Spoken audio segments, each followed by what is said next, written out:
ஓம் சாந்தி. ஓம் சாந்தி. Very good morning அனைவருக்கும். ரஷ்யாவில் இப்போது வசந்த காலம். பூக்கள் பூத்து குலுங்க ஆரம்பித்து விட்டன. மரங்கள் எல்லாம் பச்சை பசேல் என்றிருக்கின்றன. இலைகள் புட்கள் அனைத்துமே மிக அழகாக இருக்கின்றன. நாங்கள் சங்கம யுகத்தில் இருக்கின்றோம். சதா பூத்து குலுங்குகின்ற கடவுளின் பூந்தோட்டத்திலே இருக்கின்றோம். நாங்கள் என்ன நடந்தாலும் சதா மலர்ந்திருக்கின்ற மலர்கள். எனவே உங்கள் ஒவ்வொருவருக்கும் இதயபூர்வமான வாழ்த்துக்கள். பாபாவின் பூந்தோட்டத்திலே பூத்திருக்கின்ற வாசனை மிக்க மலர் நீங்கள்.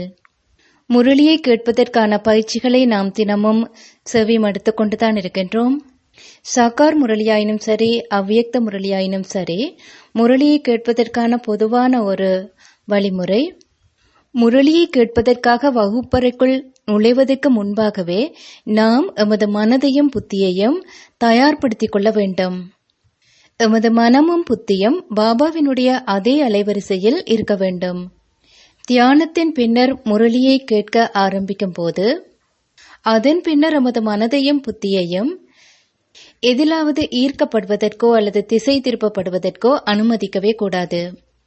அவை அலைபாயக்கூடாது. பாபா எந்த திசையில் எங்களை அழைத்துச் செல்கின்றாரோ அதே திசையில் அவையும் பயணிக்க வேண்டும். இவ்வாறாக முரளியை கேட்கும் போது மிக முக்கியமான ஒரு விடயம், உங்கள் புத்தியை அல்லது உங்கள் இதயத்தை தொட்ட கருத்துக்கள் அல்லது வார்த்தைகளை நீங்கள் ஒரு டைரியிலே எழுதி கொள்ள வேண்டும். இது மிக முக்கியமானது. உங்களுக்கு மிக முக்கியமான கருத்துக்களாகப்படுவதை, சிறந்த முயற்சி செய்வதற்கு ஆதாரமாக திகழக்கூடிய கருத்துக்களை, உங்களுடைய முன்னேற்றத்துக்கு வேண்டிய கருத்துக்களை நீங்கள் குறித்து கொள்ள வேண்டும். ஆனால் அவற்றை சுருக்கமாக குறித்து கொள்ளுங்கள். அப்போதுதான் நீங்கள் மீதி முரளி கருத்துக்களை தவறவிட மாட்டீர்கள். முரளியை கேட்டு முடித்த பின்னர் நீங்கள் சுருக்கமாக குறித்த அந்த கருத்துக்களை நீங்கள் விரிவாக யோசித்து எழுதி கொள்ளலாம். சகார் முரளியை பற்றி பேசும்போது அதை கேட்பதற்கு ஒரு வழிமுறை இருக்கின்றது. ஏனென்றால் அதில் பாபா 4 பாடங்களையும் பற்றி குறிப்பிடுவார். ஆனால் அவ்வியக்த முரளியை பற்றி பேசும்போது பாபா அடிக்கடி ஒரு பாடத்தை பற்றித்தான் பேசுவார், அல்லது சில வேளைகளில் 2 பாடங்களை பற்றி பேசுவார். பாபா ஒரே ஒரு தலைப்பை மட்டுமே எடுத்துக்கொள்ளுவார்.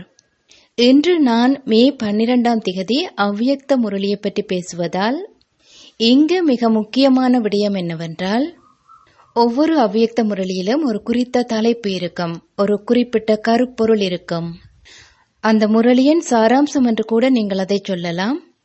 இந்த சாராம்சம் அல்லது தலைப்பு அல்லது கருப்பொருளில் அதிலிருந்தே அந்த முரளியில் கூடுதலாக அல்லது முக்கியமாக பாபா எதை குறிப்பிடப் போகின்றார் என்பதை நீங்கள் பிடித்துக் கொள்ளலாம். இந்த மே 12 முரளியில் பாபா சேமிப்பு கணக்கை பற்றி பேசுகின்றார். சேமிப்பு என்பதை வலியுறுத்தி கூறுகின்றார். இந்த முரளியிலே பாபா பல தடவைகள் சேமிப்பு என்ற இந்த வார்த்தையை பயன்படுத்துகின்றார். சேமிப்பு பற்றி பாபா குறிப்பிட்ட விடயங்களை நான் 10 வெவ்வேறு கருத்துக்களாக குறித்து கொண்டேன்.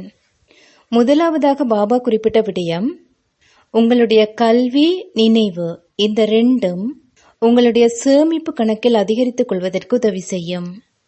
2மே தேவை. உங்களுக்கு படிப்பும் தேவை, அதாவது முரளி.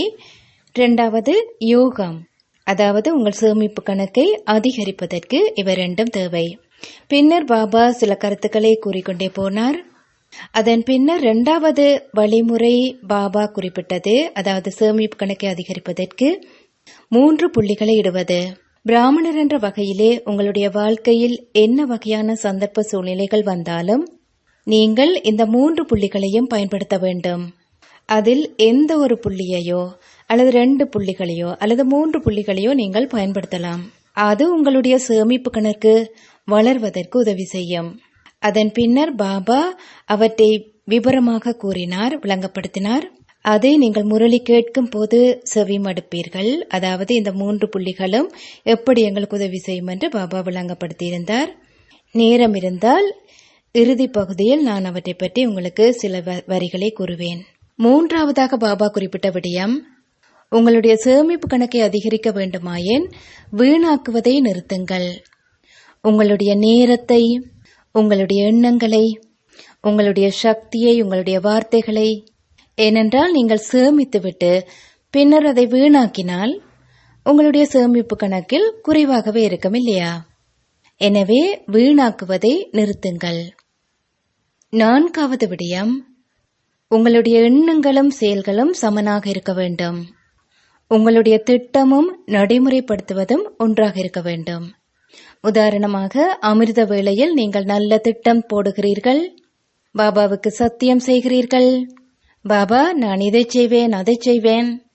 அதன் பின்னர் நீங்கள் பாபாக்கு என்ன சத்தியம் செய்தீர்கள் என்றதை கூட மறந்து விடுகிறீர்கள். அதை நீங்கள் செயல்படுத்துவதில்லை.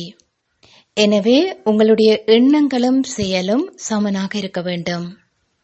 சேமிப்பு கணக்கை அதிகரிப்பதற்கு பாபா மேலும் கூறினார், உங்களுடைய சுமைகள் அனைத்தையும் பாபாவிடம் கொடுத்து விடுங்கள். ஏனென்றால் மனதிலோ புத்தியிலோ என்ன வகையான சுமை இருந்தாலும் அது ஆத்மாவுக்கு இழப்பையே ஏற்படுத்தும். எனவே நீங்கள் சுமைகள் யாவற்றையும் பாபாவிடம் ஒப்படைத்துவிட்டு ஒரு நம்பிக்கை பொறுப்பாளராக வாழ வேண்டும். அடுத்தது போதை, அதாவது நான் யார் என்ற போதை, நான் யாருக்கு சொந்தமானவன் என்ற போதை. பாபா கூறினார், நான் பிராமணர், சங்கம யுகத்து பிராமணர். அடுத்து பாபா கூறினார், ஆகா ஆகா என்ற பாடலை பாடிக்கொண்டே இருங்கள் ஒவ்வொரு அடியிலும். ஆகா எனது பாக்கியமே, ஆகா எனது பாபா, ஆகா எனது குடும்பம். ஒவ்வொரு சூழ்நிலையிலும் ஆகா ஆகா என்ற பாடலை பாடுங்கள். ஏதாவது வருத்தம் வந்துவிட்டாலும் கூட அந்த சூழ்நிலையிலும் ஆகா ஆகா என்று தான் கூற வேண்டும். ஏதாவது இழப்பு ஏற்பட்டாலும் ஆகா ஆகா என்று தான் கூற வேண்டும். எனவே பாபா இவற்றை பற்றிய முரளியிலே விளங்கப்படுத்தி இருக்கிறார். அடுத்து பாபா கூறியிருக்கின்றார், நீங்கள் ஆக்கப்பூர்வமான, அதாவது பாசிட்டிவான மனோநிலையை கொண்டிருக்க வேண்டும். பிராமண வாழ்க்கையிலே எந்த சூழலிலும் நீங்கள் பாசிட்டிவாக இருக்க வேண்டும். நீங்கள் மற்றவர்களுக்கு அந்த பாடநெறியை கொடுக்கின்றீர்கள். இப்பொழுது நீங்கள் எந்த ஒரு சூழலையும் எவ்வாறு பாசிட்டிவாக பார்ப்பது என்பதை கற்றுக்கொள்ள வேண்டும். பாபா கூறிய இன்னொரு விடயம் மகத்துவம். நாங்கள் மகாத்மாக்கள். ஆனால் இந்த மகத்துவம் இப்போது உங்களுடைய உணர்வுகளில், உங்களுடைய வார்த்தைகளில், உங்களுடைய நோக்கங்களில் வெளிப்படட்டும். இந்த மகத்துவம் உங்களுடைய சேமிப்பு கணக்கில் அதிகரிக்கும். பாபா கூறிய கடைசி விடயம் அப்பியாசம், ட்ரில்.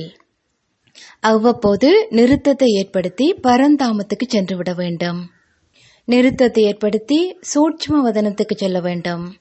நிறுத்தத்தை ஏற்படுத்தி மதுவனத்துக்கு செல்ல வேண்டும். எனவே சில செகண்ட்களுக்கு அல்லது 2 நிமிடங்களுக்கு மனதுக்கும் புத்திக்கும் இத்தகைய அப்பியாசங்களை நீங்கள் செய்வித்தால் அதுவும் கூட உங்களுடைய சேமிப்பு கணக்கில் அதிகரிக்கும்.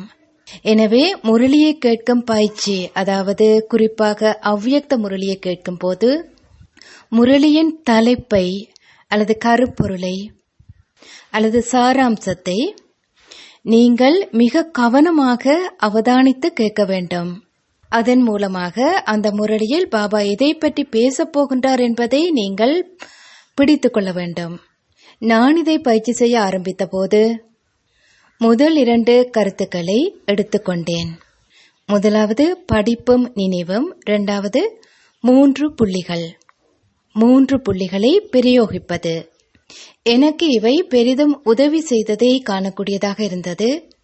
என்னுடைய வார்த்தைகளின் சக்தியை அதிகரிப்பதற்கு உதவி செய்தன. வார்த்தைகளில் சக்தி எனும் போது நீங்கள் வீணான வார்த்தைகள், அதாவது மேலதிகமான வார்த்தைகளை பிரயோகிக்க மாட்டீர்கள். ஏதாவது ஒரு எண்ணம் வரும்போது உங்களுக்குள் நிறுத்து என்று கூறிவிடுவீர்கள். எனவே அதை பற்றி பேச மாட்டீர்கள். ஏனென்றால் அதை பற்றி பேசினால் அது நேரத்தை வீணாக்குவதாகும். அதை பற்றி கூறுவதால் எந்த ஒரு சந்தர்ப்ப சூழ்நிலையும் ஒரு முன்னேற்றத்தை காணப்போவதில்லை. எனவே நான் இந்த கருத்துக்களை பயன்படுத்தினேன். இதன் விளைவாக எனது நேரத்தையும் சக்தியையும் வார்த்தைகளின் சக்தியையும் எண்ணங்களையும் என்னால் சிக்கனமாக பயன்படுத்தக்கூடியதாக இருந்தது. கல்வியை பொறுத்தவரையில் நான் கல்வி மீது அதிக கவனம் செலுத்தும் போது முரளி என்றாலே எனக்கு மிகவும் பிடிக்கும். எனவே அதில் கூடிய கவனம் செலுத்தும் போது இந்த 3 புள்ளிகளின் அர்த்தத்தை ஒரு வித்தியாசமான முறையிலே என்னால் புரிந்து கொள்ளக்கூடியதாக இருந்தது. முதலாவதாக பாபா கொடுத்த குழு, நான் ஓர் ஆத்மா, நான் ஒரு புள்ளி.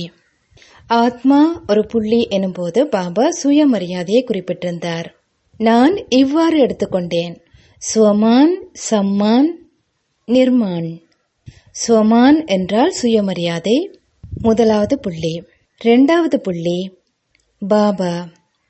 சம்மான் என்றால் மரியாதை, பாபாவுக்கு மரியாதை, யக்யா மீது மரியாதை, பாபாவின் ஞானத்துக்கு மரியாதை, பாபாவின் குழந்தைகளுக்கு மரியாதை, பாபாவின் சேவைக்கு மரியாதை, பாபாவின் பணிக்கு மரியாதை. எனவே சம்மான், மரியாதை என்பது 2வது புள்ளி. இந்த மரியாதையை பயன்படுத்துங்கள். மரியாதையை உங்களில் வெளிப்படச் செய்யுங்கள். உங்களுடைய ஒவ்வொரு செயலிலும் அது வெளிப்படட்டும். நாடகம் என்ற புள்ளி நிர்மான், அதாவது பணிவாக இருங்கள். ஒவ்வொரு சூழலையும் ஏற்றுக்கொள்ளுங்கள். பணிவாக ஏற்று பின்னர் அமைதியான மனதுடன் அதை பற்றி சிந்தித்து பாருங்கள். நீங்கள் என்ன செய்ய வேண்டும், அதாவது குறித்த அந்த சூழ்நிலையை தீர்ப்பதற்கு நீங்கள் என்ன செய்ய வேண்டும். எனவே எனது அன்பான சகோதர சகோதரிகளே, முரளியை கேட்பதற்கான வழிமுறை மிகவும் சுவாரஸ்யமானது. நான் உங்களுக்கு ஒரு வழிமுறையை பற்றி மட்டும்தான் கூறியிருக்கின்றேன். ஆனால் முரளியை கேட்பதற்கு இன்னும் பல்வேறு வழிமுறைகள் இருக்கலாம். எனவே அவற்றை பற்றி சிந்தியுங்கள். தொடர்ந்து உங்களை வளர்த்துக் கொள்ளுங்கள்.